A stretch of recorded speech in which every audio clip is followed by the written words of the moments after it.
Selamat malam, perkenalkan nama saya Elsa Marson Bai, NIM 2003030080. Review buku ke-6 Sosiologi Komunikasi.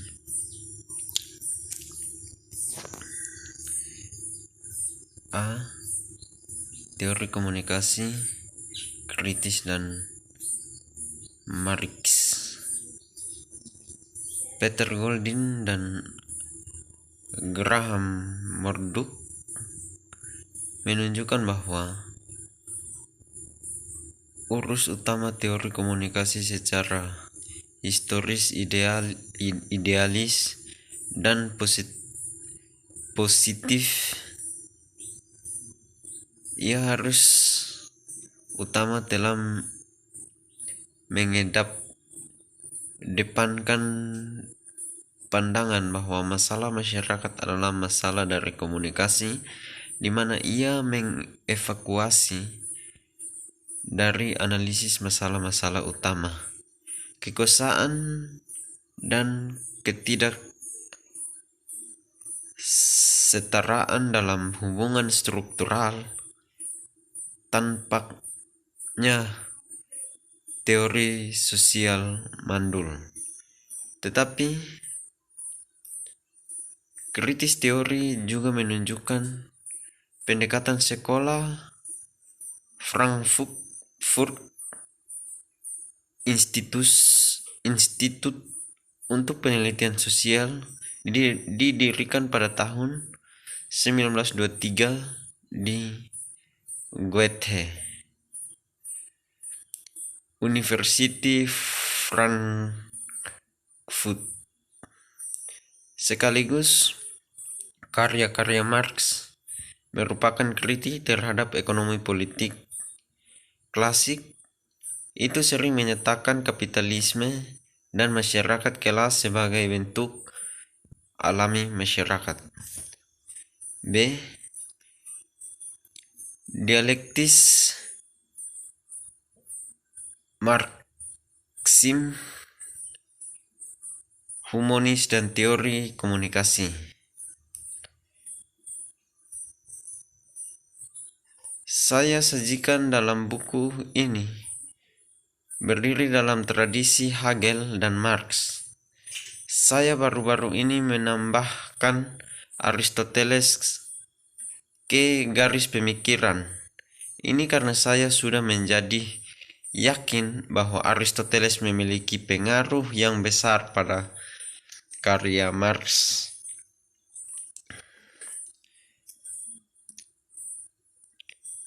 Mendasarkan pendekatan dalam Aristoteles, dialektis Marxisme humanis sering diseringkan dengan label Eurocentrisme, dengan asumsi bahwa Eropa dan pemikiran Aristoteles memiliki karakter imperialistik dan inheren. Filsuf Yunani seperti Thales pernah ke Mesir, di mana mereka dipengaruhi oleh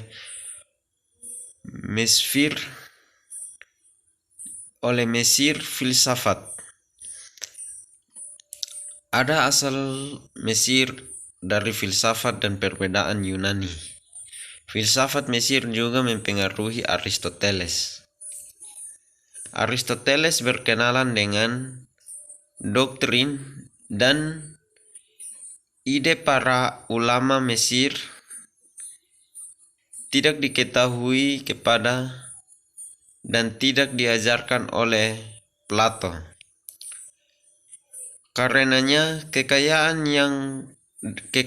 dan keragaman spekulasi yang muncul dalam korpus Aristotelian dan kemajuan filosofisnya. Bagi Hegel dan Marx, menyelesaikan sebuah kontradiksi adalah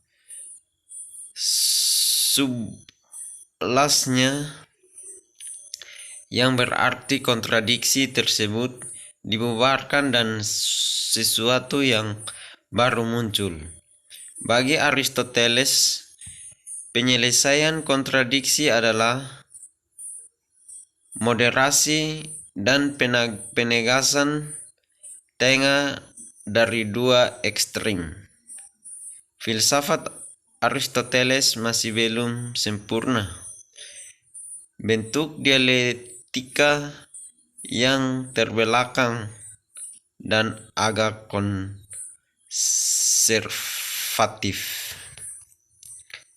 C. Antihumanisme. Antihumanisme Marxisme humanisme yang dialektis kritis terhadap antihumanisme. Althusser menulis bahwa struktur hubungan produksi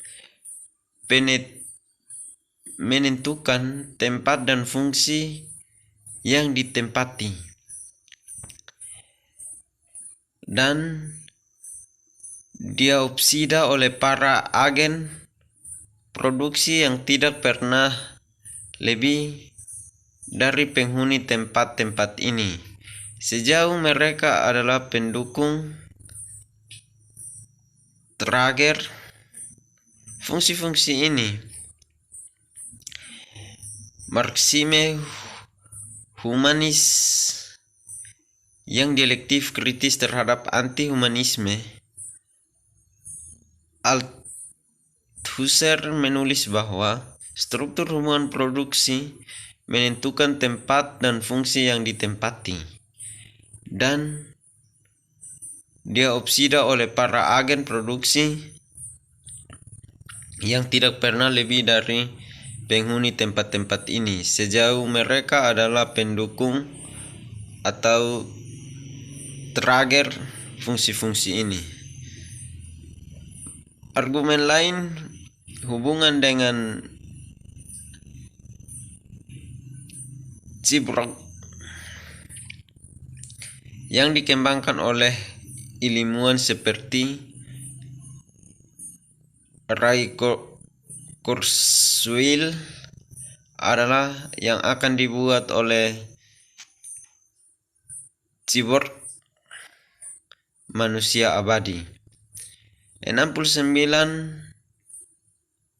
posthumanisme adalah versi pencegahan teknologi naif dan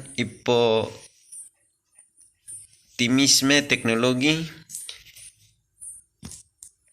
yang mengasumsikan bahwa masyarakat dan kemanusiaan berubah secara radikal yang muncul teknologi baru. Teori postmodern telah muncul dalam iklim pasca Althusser. Utama pelanggaran terhadap teori kritis telah kemajuan anti-Marxisme yang berarti mengambilkan dan meremehkan pentingnya kelas dan kapitalisme dalam masyarakat, dan Marx dan pendekatan membangunnya secara kritis teori. D. Kebebasan dan kebutuhan. Pendekatan determinisme strukturalis mengasumsikan bahwa ekonomi atau lainnya struktur harus mengarahkan manusia untuk bertindak dengan cara tertentu, atau seperti bahwa tentang revolusi, atau tentu saja membangkitkan runtuhnya sistem sosial. George Lucas mengkritik pendekatan ini sebagai pendekatan virtuis. Dilema kesukarelaan dan fatalisme, di mana mereka membentuk perlu lawan yang saling melengkapi dari pemikiran Bourdieu. Hanya dengan begitu bisa aman sipatoris praktik politik atau praksis muncul. Dialektika subjek dan objek merupakan ontologi prosesual masyarakat dan sejarah. Struktur seperti model pasar, agen, ideologi, dan lain-lain mempengaruhi dan mengkondisikan praktis manusia, di mana struktur diproduksi dan direproduksi. Pertanyaannya seperti itu, tergantung pada apakah kelas dan kelompok tertindas mengembangkan kesadaran kritis kolektif, mengatur diri mereka sendiri secara politik, melakukan perjuangan kelas dan dapat menegaskan diri mereka sendiri, melawan kekuatan politik yang berlawanan, seperti ideologis, psikologis, struktural, fisik, dan tekanan negara. Hubungan reproduksi kekuatan produktif. Mereka memanfaatkan kapasitas tubuh dan mental mereka yang mereka kembangkan melalui pendidikan. Kapasitas tersebut merupakan kapasitas produksi manusia. Hal itu didukung oleh pemanfaatan alam yang terorganisir oleh manusia, kekuatan atau sains teknologi dalam masyarakat, dan kekuatan sosial murni atau metode produksi pengetahuan, praktis, organisasi kerja, mode, regulasi, budaya, mengekspresikan kehidupan mereka, cara hidup yang pasti di pihak mereka. Sistem tenaga produktif adalah suatu proses yang menghasilkan subjek bekerja dengan objek produksi. Hubungan produksi membentuk corak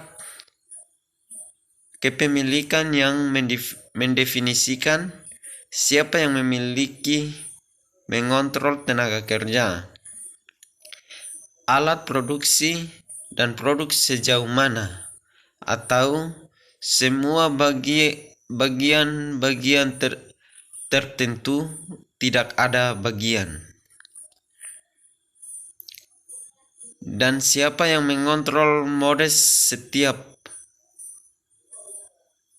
perekonomian menghasilkan sejumlah barang per tahun. Kita tidak ada krisis dan ekonomi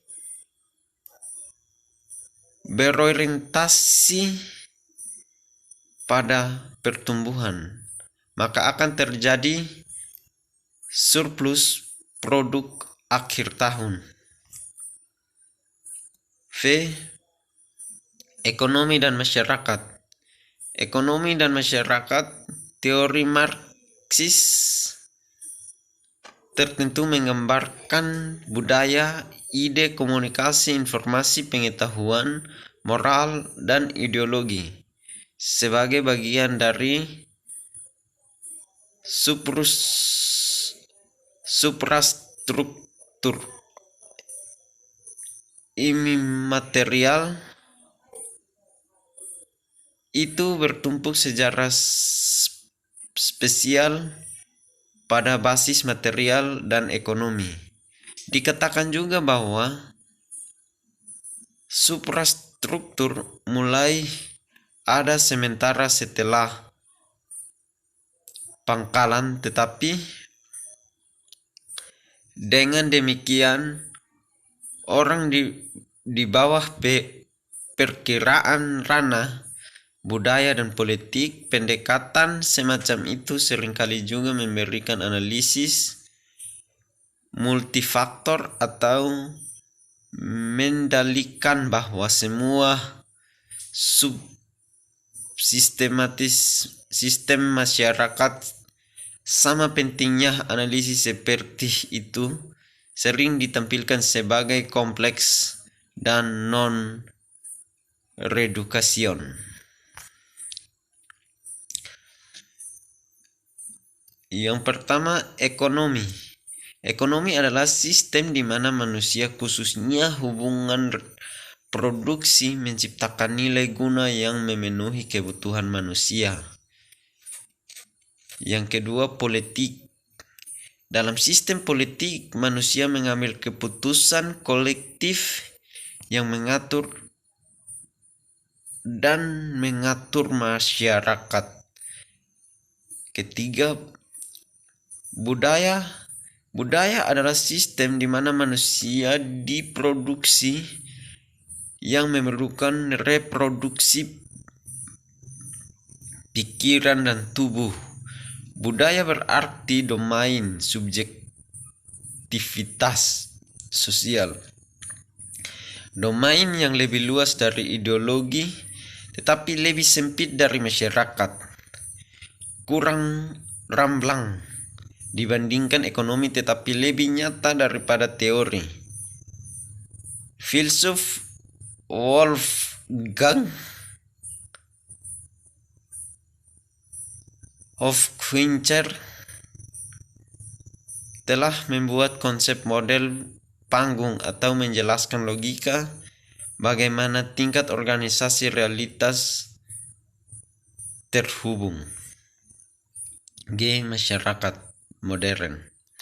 Masyarakat modern, model masyarakat modern yang didasarkan pada wawasan itu ada dialektika, struktur, dan praktek dalam masyarakat, dan masyarakat itu terdiri dari bidang dan tingkat organisasi yang menjangkau satu sama lain.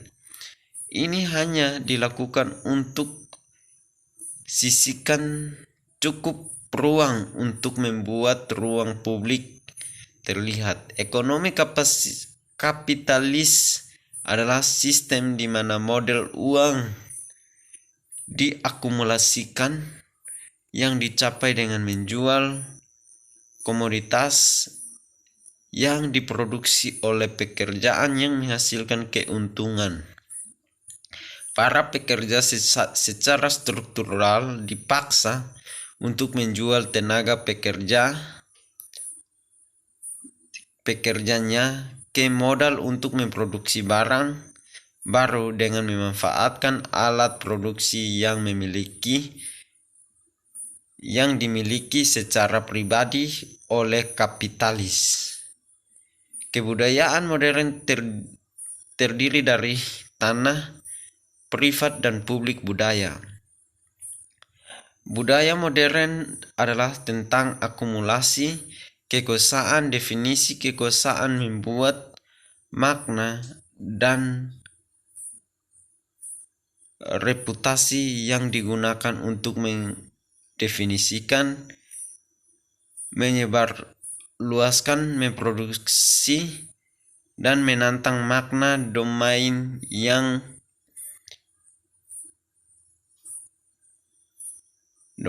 dan pandangan dunia. Terima kasih.